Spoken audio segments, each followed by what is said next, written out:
Di tutorial Farmasi Fisika S1 Farmasi, Fakultas Ilmu Kesehatan Universitas Muhammadiyah Mataram. Semoga pada kesempatan ini kita selalu dalam kondisi yang sehat walafiat. Pada kesempatan ini kita akan mulai dengan tutorial yang pertama dengan topik kerapatan, bobot jenis, dan tegangan permukaan zat cair. Ya, karena kita akan mengukur kerapatan, bobot jenis, dan tegangan permukaan zat cair. Oke, kenapa ini jadi satu? Karena satu sama lain saling berhubungan. Untuk menghitung bobot jenis, maka kita harus tahu kerapatannya. Untuk menghitung tegangan permukaan, maka kita harus mengetahui kerapatan bobot jenisnya. Sehingga pada tutorial kali ini kita membahas ketiga-tiganya. Oke, kita mulai dari pendahuluan. Ya, saya sedikit mengulas terkait dengan apa itu kerapatan. Tentunya di bangku kuliah ya, di kuliah Farmasi Fisika sudah disampaikan oleh dosen pengampu mata kuliahnya. Oke, kita ulas sedikit ya. Kerapatan secara umum ya didefinisikan sebagai bobot persatuan volume. Ya, jadi gram per mililiter misalnya. Pada temperatur tertentu. Ya. Kerapatan merupakan sifat fisika yang paling sederhana dan paling definitif ya, tetap. Sehingga dapat digunakan yang pertama untuk mengetahui identitas dan kemurnian bahan obat, bahan pembantu, khususnya sifat zat cairan ya. Jadi kita bisa mengetahui kemurniannya dengan mengetahui kerapatannya. Ya, misalnya kita menguji etanol, ya etanol. Maka nanti kerapatannya berapa kita cek dengan literatur sesuai dengan kerapatan etanol. Kalau sama berarti kemurniannya sama, gitu ya. Yang kedua, mengetahui kecepatan pengendapan suatu campuran zat dengan perbedaan berat jenis. Ya, kita bisa mengetahui kecepatan pengendapannya, tentunya dengan perbedaan berat jenis. Kalau BJ-nya lebih besar berarti dia lebih di posisi di bawah tentunya. Kemudian agar pencampuran zat dapat berlangsung sempurna dan homogen. Ya. Kemudian untuk mengetahui kerapatan volume dan massa suatu zat. Bisa kita mengetahui dengan menghitung kerapatan. Ya, faktor yang mempengaruhi kerapatan yang pertama ada internal dan tentunya ada eksternal. Yang internal ya lebih ke arah sifat dari zat yang kita mau hitung kerapatannya. Salah satunya adalah pori-pori partikelnya, ya, partikel. Kalau dia bentuknya padatan yang dilarutkan. Kemudian ukuran partikel, kemudian massa, ya, berat partikelnya, kemudian volumenya, ya, volume larutannya, kemudian daya merembes dari partikel. Ya, ini kecenderungannya partikel untuk beradesi satu sama lain. Kemudian yang keenam adalah kelarutan zat yang diuji. Inilah faktor-faktor yang mempengaruhi hasil dari kerapatan yang kita akan dapatkan.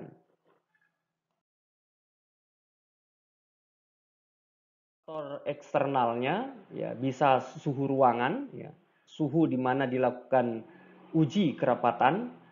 Dikatakan makin tinggi suhu, makin tinggi kerapatan karena adanya gerakan antar partikel. Ya. Kemudian ada tekanan, ya, tekanan, ya. Kemudian ada mungkin ada kotoran, ya, sehingga dihasilkan kerapatan yang tidak sama dengan yang ada di kerapatan zat yang sesungguhnya, ya, tentunya yang ada di literatur. Kemudian rumusnya adalah untuk mengetahui kerapatan adalah gram per volume vignometer, karena kita akan menghitung kerapatan dengan menggunakan vignometer. Jadi bobot zatnya gram, ya, per volume piknometer yang kita gunakan. Ya, volume piknometernya tentunya beragam, tergantung Anda menggunakan volume yang berapa. Ya, rumusnya ini, sehingga nanti kita mendapatkan kerapatan dari zat X yang kita akan cari.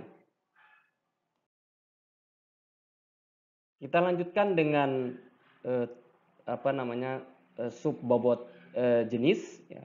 Bobot jenis didefinisikan sebagai rasio kerapatan suatu zat terhadap air pada waktu yang sama.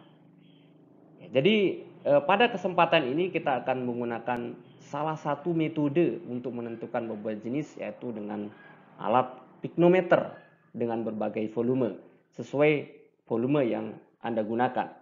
Rumusnya adalah rho zat per rho air. Rho air adalah bakunya. Kita lanjutkan dengan tegangan permukaan ya. Nah, tegangan permukaan suatu cairan ya didefinisikan sebagai gaya yang terjadi pada permukaan suatu cairan yang menghalangi ekspansi ya atau perluasan pada cairan tersebut. Secara kuantitatif, tegangan permukaan dinyatakan dalam satuan dine per sentimeter. Jadi satuannya nanti adalah dine per sentimeter. Banyak cara untuk melakukan pengukuran tegangan permukaan, tapi pada kesempatan ini salah satunya kita menggunakan metode kenaikan kapilaritas, menggunakan pipa kapiler ya. Kemudian apabila suatu pipa kapiler dicelupkan ke dalam suatu cairan, maka akan terjadi kenaikan cairan ya di dalam pipa tentunya. Airnya akan masuk ke dalam pipa kapiler itu. Dengan kata lain, cairan di dalam pipa kapiler akan terletak lebih tinggi ya daripada di luar pipa ya. Jadi akan naik ya. Kemudian rumusnya apa? Tegangan permukaan zat X ya. Tegangan permukaan zat X ya. Ini adalah tegangan permukaan zat X yang akan kita cari. Kemudian ini adalah tinggi permukaan zat X.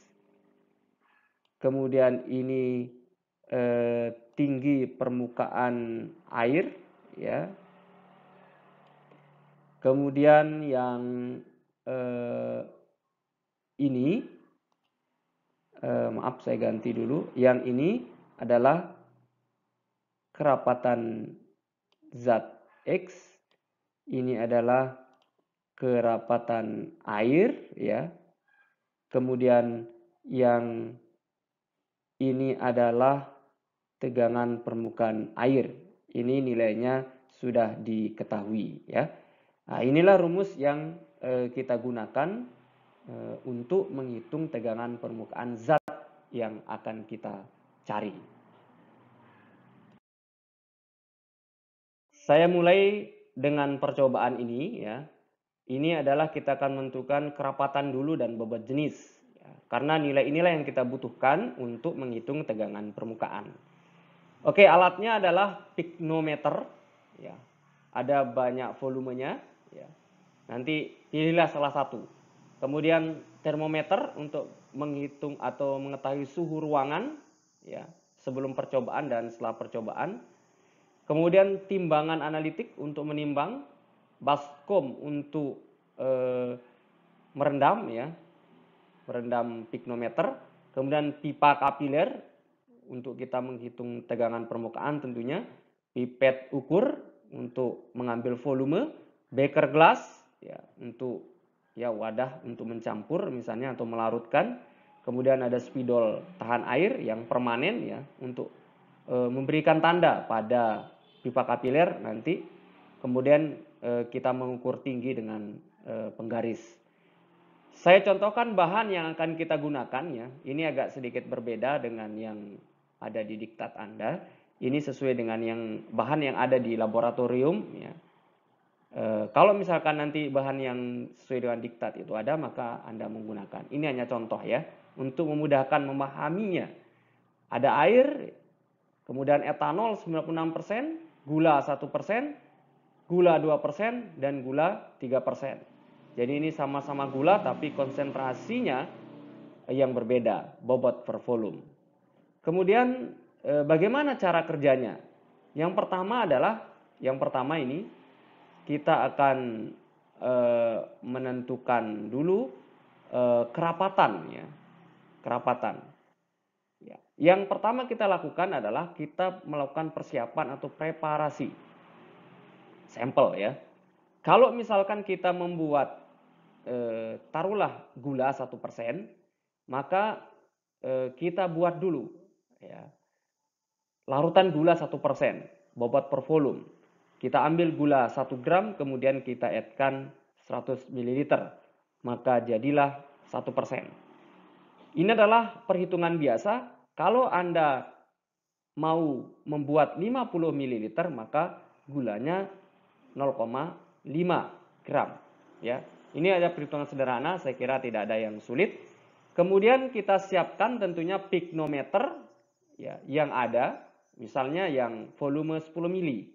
Ya, pastikan dulu piknometernya dicuci ya sampai dalam, ya, sampai tidak ada kotoran yang ada di piknometer, kemudian dikeringkan. Bisa di dalam oven atau menggunakan hair dryer ya, sehingga tidak ada lagi tersisa cairan ya atau air ya bekas mencucinya. Langkah selanjutnya kita menentukan kerapatan air ya. Karena kan kita mau mengetahui bobot jenis ya. Maka kita harus tahu dulu kerapatannya. Cara yang dilakukan adalah ya tentu kita menggunakan piknometer yang tadi sudah kita cuci bersih dan kita keringkan.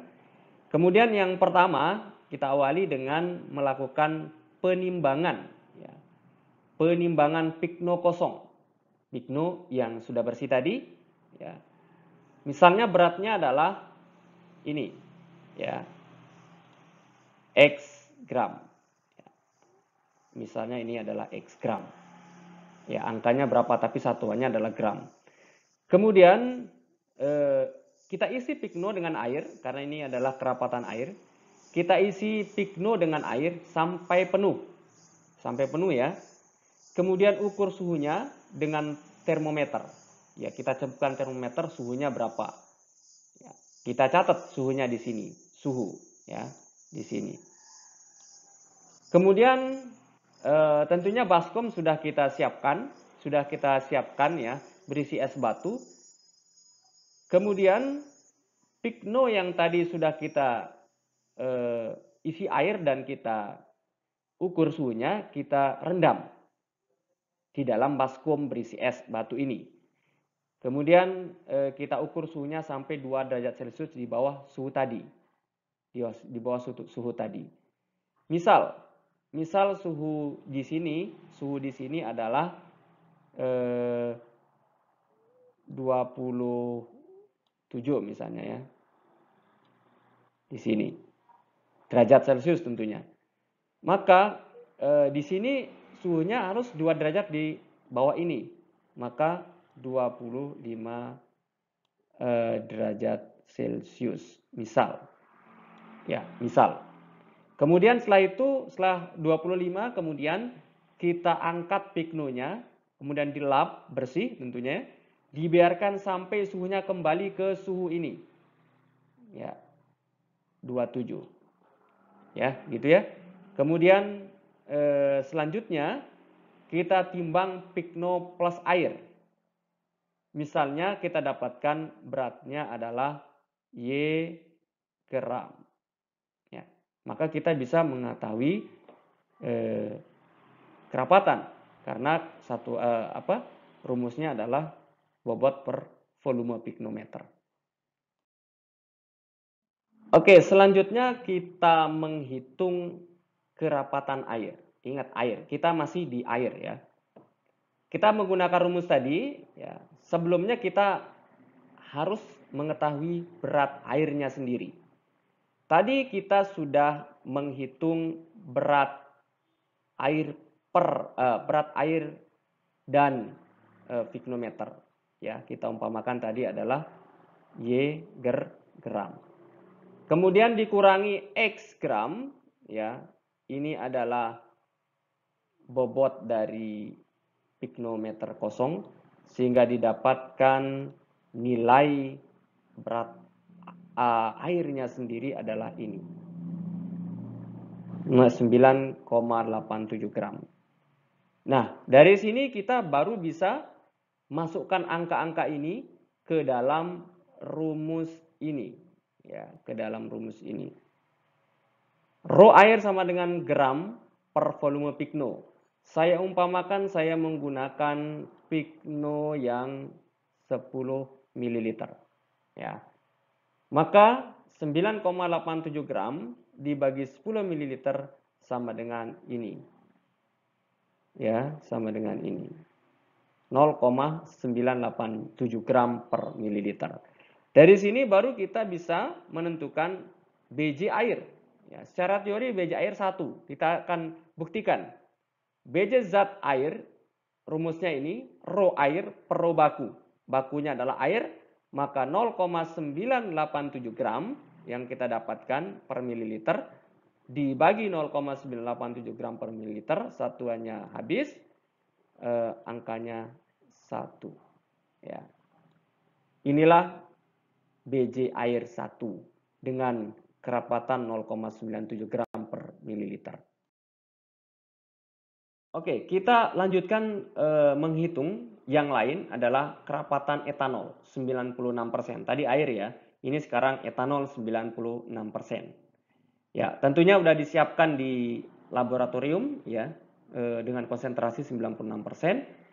Sama caranya dengan yang tadi, yang pertama adalah ditimbang Picno kosong. Misalnya beratnya adalah X gram tadi. Ya. Kemudian kita isi Picno dengan etanol tentunya 96% sampai penuh. Kemudian ukur suhunya dengan termometer sebagai suhu kamar ya. Suhunya berapa? Nah, misalnya di sini suhunya 29 derajat. Ya, misalnya 29 derajat. Kemudian kita rendam ya Picno yang berisi air tadi di baskom yang beri es batu, kemudian sampai kita mendapatkan suhu 2 derajat di bawah suhu tadi. Setelah itu misalnya di sini 27 berarti 27 derajat ya. Nah, baru kita angkat piknometernya seperti tadi, kemudian dilap, dibiarkan sampai suhu kembali pada suhu yang ini, pada suhu yang 29 ini tentunya ya. Yang 29. Kemudian kita lap sampai bersih, baru selanjutnya ya. Kalau sudah nyampe ke suhu ini, kemudian kita timbang berat Picno plus etanolnya, misalnya nilainya adalah Y gram. Jadi sama seperti kita melakukan percobaan ini seperti tadi air. Ya, selanjutnya setelah kita melakukan tadi percobaan tadi, maka kita bisa menghitung kerapatan etanolnya. Ya. Dengan rumus sama tadi, ini rumusnya ini Y gram dikurangi X gram, ya. Ini misalnya angkanya berapa terserah, tapi saya contohkan misalnya didapatkan hasilnya 20,18 gram berat etanolnya. Ya. Kemudian baru kita bisa menghitung rho etanol. Rumusnya sama, gram per volume Picno. Nah, bedanya di sini saya menggunakan volume picnometer yang 25 ml karena pas ini yang ada. Tidak ada masalah ya. Akan sama juga nanti perhitungannya karena pembaginya adalah sesuai dengan volumenya. Maka 20,18 gram ini dibagi 25 mili didapatkan angka ini 0,9807 gram per mililiter. Inilah kerapatan dari etanol. Maka setelah itu baru kita bisa menghitung yang namanya BJ etanol. Rumusnya ini ya sama rho etanol per rho baku. Ya, rho bakunya adalah air 0,97. Maka kita tinggal masukkan angkanya. Ini adalah tadi raw etanol ini ya, raw etanol ini adalah raw air ya, raw air. Sehingga didapatkan angka BJ etanol sendiri 0,817. Nah, ini coba Anda lihat di literatur BJ etanol sama nggak ini? Ya, banyak. Sama nggak? Maka kalau sama, berarti kemurnian etanolnya bisa dijamin. Ya, 96%, 96% ini. Oke, kita tambahkan satu contoh lagi yaitu adalah gula 1%. Tentunya Anda sudah membuat gula 1%. Ya. Kalau membuat 1 gram, 1 gram tentunya dalam 100 mililiter ya, mililiter. Ya. Tapi kalau Anda membuatnya 50 mililiter maka ini adalah 0,5 gram. Ya, tergantung kebutuhannya. Buat aja yang 25 mili tidak masalah. Ya. Kemudian yang pertama sama, kita akan mencari dulu kerapatan air dengan cara yang sama. Ya, misalnya dengan pigno yang lain 10 mili. Ya, didapatkan misalnya kerapatan air ini. Anggap saja sudah kita menghitung ya. Sudah ketemu tadi gram bobot airnya, volume pignonya. Saya umpamakan adalah berat airnya segini aja ya. Segini. Ini adalah umpama ya, untuk memudahkan saja. Untuk memudahkan saja. Realnya nanti ketika Anda melakukannya di laboratorium. Maka saya dapatkan kerapatan air adalah ini. Ya, ini kerapatan air saya. Ya, ini adalah kerapatan air saya. 1,011 gram per mililiter. Saya sudah dapatkan kerapatan air. Ini untuk menghitung BJ dari gula. Ya. Kemudian kita mencari kerapatan gula 1%. Ya. Gula ya, gula 1%. Caranya sama. Ya. Timbang pigno kosong, misalnya ini volume bobot pigno kosongnya yang sudah bersih adalah ini 23,43 gram ya. Kemudian kita isi pigno, kalau tadi kan kita isi dengan air, sekarang kita isi dengan gula ya, kita isi dengan gula. Gula 1%. Ya. Kalau Anda menggunakan aston ya, astonnya ya. Sampai penuh. Kemudian diukur suhu dengan termometer. Misalnya suhunya di sini 29 ya kayak tadi.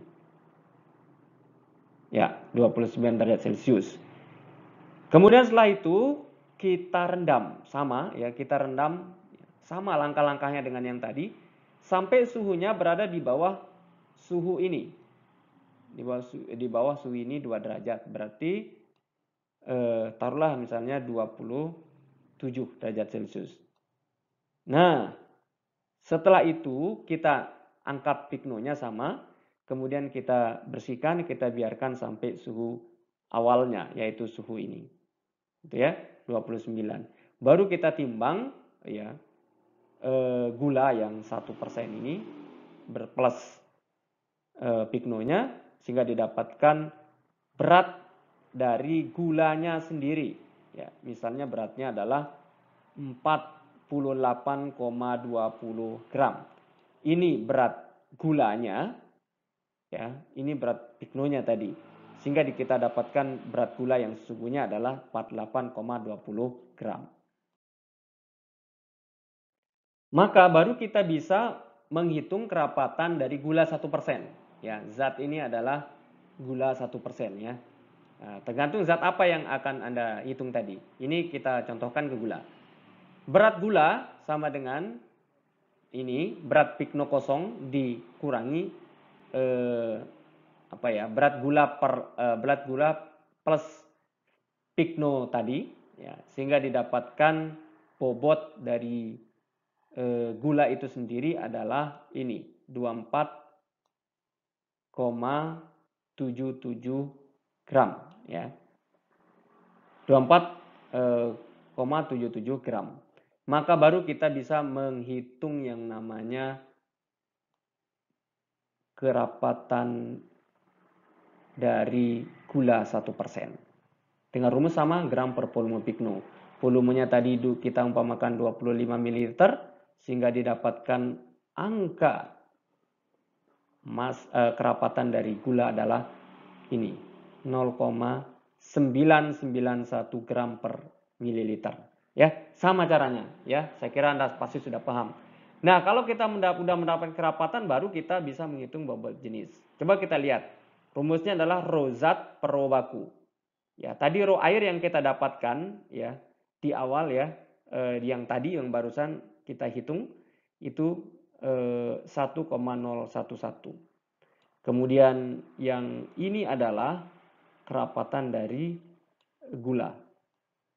Ya, sehingga kita dapatkan hasilnya ini 0,980. Coba dicek bobot jenis gula 1% sama tidak? Berarti kalau sama, gula yang kita gunakan adalah murni. Ya, kita lanjutkan ke tegangan permukaan. Kalau kita sudah mendapatkan kerapatan dan bobot jenis, baru kita bisa melangkah ke tegangan permukaan. Sehingga kenapa langsung menghitung kerapatan, bobot jenis, tegangan permukaan? Karena nilainya satu sama lain dibutuhkan. Yang pertama adalah kita menentukan kerapatan gula 1%. Data kerapatan air yang didapatkan tadi dengan Pigno 10 ml tadi ya, yang tadi slide yang sebelumnya adalah ini. Ingat, ini ya. Kita dapatkan tadi umpamakan. Ini adalah kerapatan dari air dengan volume Pigno 10 ml. Kemudian kerapatan gula, ini adalah air tadi ya. Sekarang ini adalah gula ya, gula 1% dengan volume Pigno-nya 25 ml ya. Tadi kita dapatkan nilainya ini. Ya, ini adalah nilai yang tadi saya ulang ya. Sehingga tentunya ini adalah kerapatan gula dengan volume Pigno yang 25 ml ya. Ya, tidak ada pengaruhnya 10 sama 5 ml karena adalah pembaginya. Kemudian baru kita bisa menghitung BJ dari gula tadi. Ya, didapatkanlah tadi 0,980. Maka dari sini baru kita bisa menentukan tegangan permukaan dari gula 1%. Rumusnya adalah ini tegangan permukaan X. X ini adalah gula yang 1%. Kemudian tinggi permukaan zat gula. Ya, ketika nanti dilakukan percobaan di tegangan permukaan dengan pipa kapiler. Kemudian ini adalah tinggi permukaan air. Ini adalah kerapatan gula. Kemudian ini adalah kerapatan air. Dan ini adalah tegangan permukaan air yang diketahui adalah 71,4 dine per sentimeter. Ya, kita sudah dapatkan kerapatan gulanya, sudah dapatkan kerapatan airnya, sudah ada data tegangan permukaan air, maka yang ingin kita ketahui dari uji tegangan permukaan adalah tinggi dari permukaan zat gulanya yang ini, kemudian tinggi permukaan airnya. Kalau kita sudah dapat keduanya, maka kita bisa mengetahui yang namanya tegangan permukaan gula.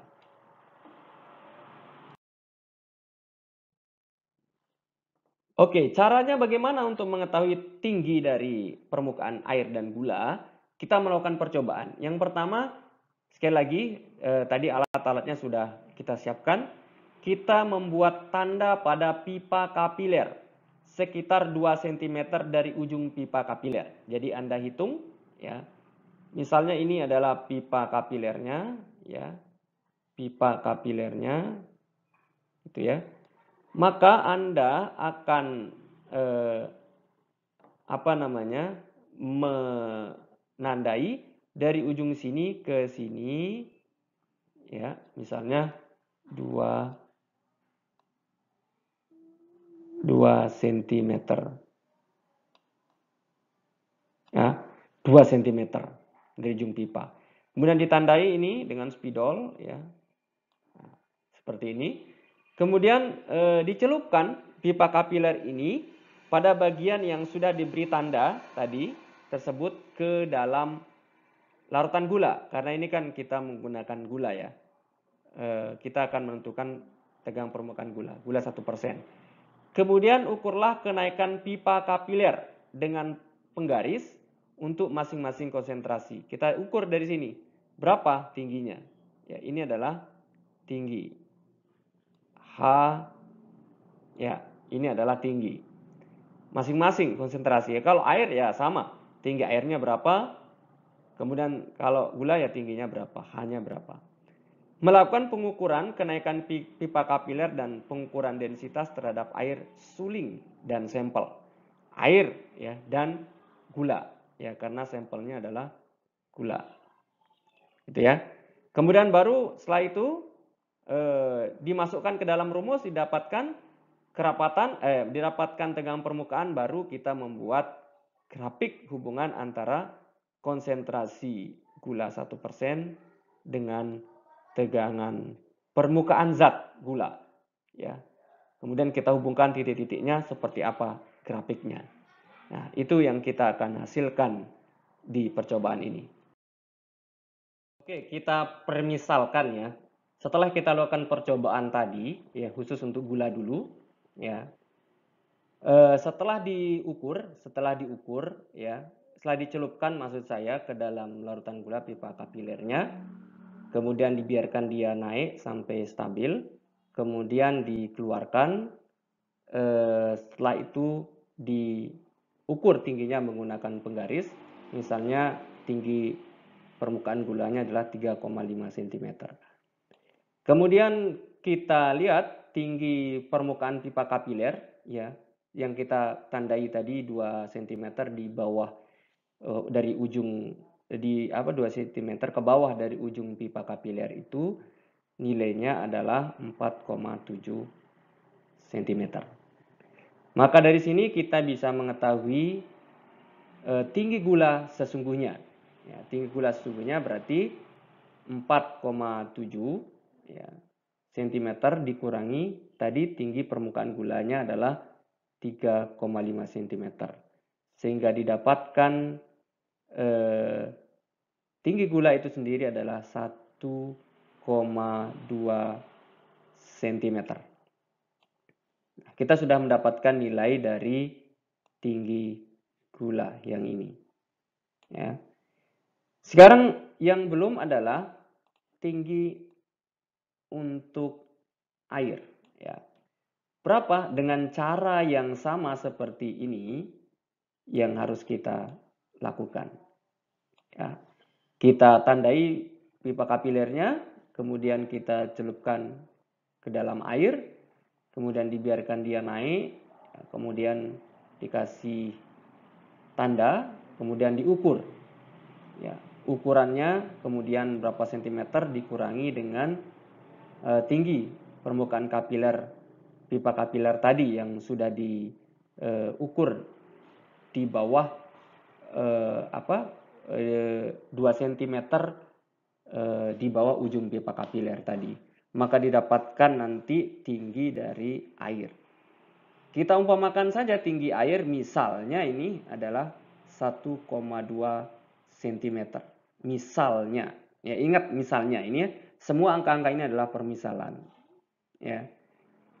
Tadi kita sudah dapatkan tinggi dari gula adalah ini. Kemudian kerapatan gula tadi sudah kita dapatkan dari perhitungan yang tadi adalah 0,991 gram per mililiter. Kemudian kerapatan dari air, ya, yang kita dapatkan di data sebelumnya adalah 1,011 gram per mililiter. Ini hilang, ini hilang, habis. Begitu juga ini satuannya. kemudian dikalikan dengan tegangan permukaan dari air yang sudah diketahui adalah 71,4 dine per sentimeter. Maka hasilnya berapa? Hasilnya adalah ini, 69,99 dine per sentimeter. Nah, ini Anda lihat, bandingkan dengan literatur, benar nggak tegangan permukaan gula 1% itu nilainya ini? Kalau benar, maka kemurnian gula 1% diyakini betul-betul murni. Ya, inilah kenapa kita menghitung tegangan permukaan. Oke, ini adalah data kesimpulan yang kita akan cari ya, sesungguhnya hanya ini. Karena kita akan membuat grafik hubungan antara bahan ya versus tegangan permukaan.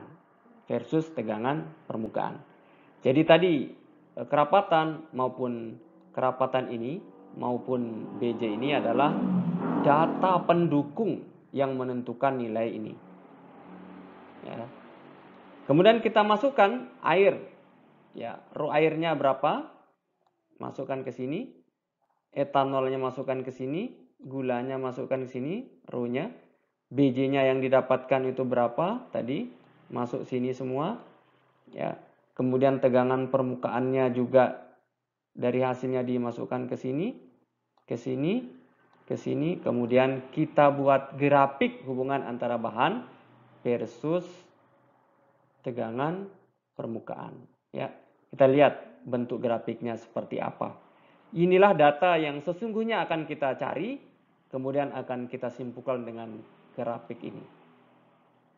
Ya. Ini adalah slide penutup saya. Ya. Terima kasih banyak atas atensi dari mahasiswa. Ya. Semoga bermanfaat tentunya dan mudah dipahami. Ya. Kurang lebihnya saya mohon maaf. Ya. Ini adalah teknisnya untuk mendapatkan tegangan permukaan.